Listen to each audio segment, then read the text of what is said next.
Well, that's interesting on Quavertv. I'm Quavertv, and this episode is about pulling the mask off the system that has spent centuries trying to bury truth, twist names, rewrite time, and manufacture religion. We already proved the Bible is real. That's not what this is about. This is about who tampered with it and why.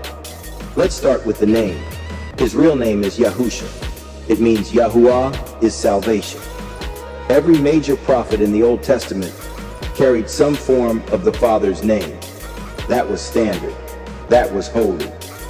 But when the name above all names came onto the scene, suddenly that tradition gets erased.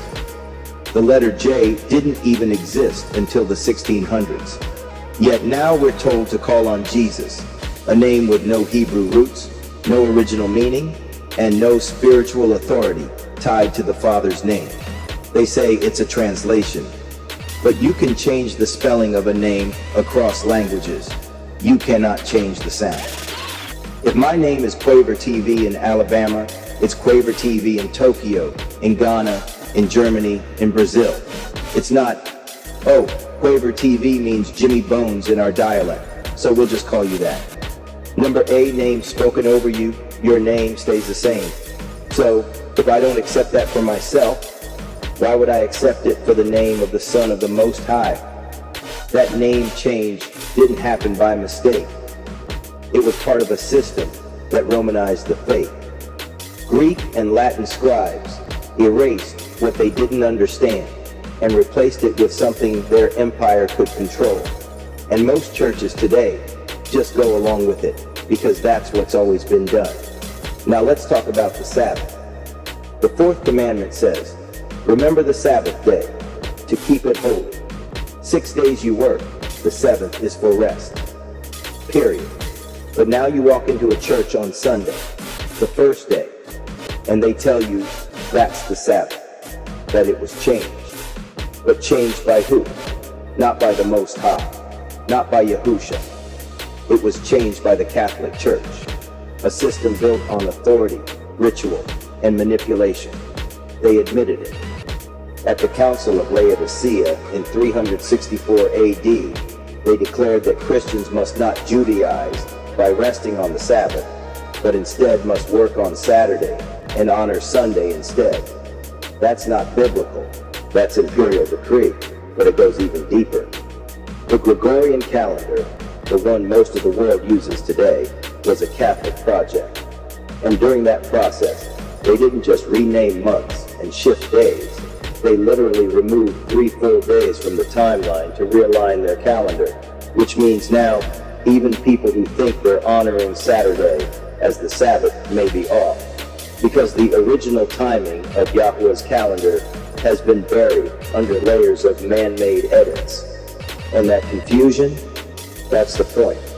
The more uncertain people are about time, names, and holy days, the less likely they are to obey anything correctly. The system wants confusion, because confusion breeds control. Let's pull the curtain back on who's really running this. The Catholic Church is not a continuation of the faith. It's a hijacking, a total override. They built cathedrals on top of ancient pagan temples. They absorbed Roman gods into saint worship. They pray to the dead, confess to men, and call the Pope the Vicar of Christ, which means in place of Christ. That's not reverence, that's replacement. They wear fish-head miters tied to Dagon. They bow to statues. They've altered commandments, removed books, and claimed the authority to forgive sin. This is not a denomination.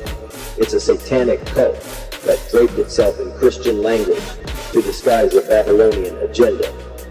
And that brings us to the Council of Nicaea, where Rome got its hands on the writings of the early believers and decided what would stay and what would disappear. Books like Enoch, Jubilees, and the Wisdom of Solomon were tossed, not because they were false, but because they were too revealing. They spoke on fallen angels, on calendars, on names, on judgment, and on things that made the empire nervous. So they got scrubbed, hidden, banned. And when you look at the Ethiopian Bible, you'll see a version untouched by Rome. That Bible includes books that the Western world erased, because Ethiopia wasn't under the Pope. It didn't need to rewrite the faith to keep power, and it's still standing today with the oldest and most complete biblical canon in the world. Now let's deal with King James. People act like he was a holy man, but he wasn't. He was a ruler, a politician, and by all accounts, a sexually corrupt man with ties to Freemasonry and occultism.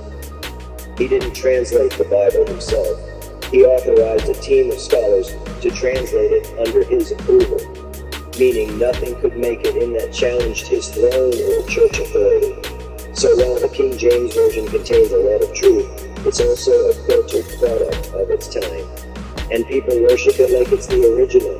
It's not. It's an edited copy of a manipulated structure built by men with power to protect. And don't forget, most modern churches, even Protestant ones, still operate off a foundation built by Rome. Sunday services, Easter and Christmas, seminary doctrines, Trinity language, replacement theology. All of it flows from the same polluted stream. This isn't about attacking faith. It's about exposing the system that cloaked itself in faith to hide truth from the masses. So let's call it what it is. They changed the name to erase the power.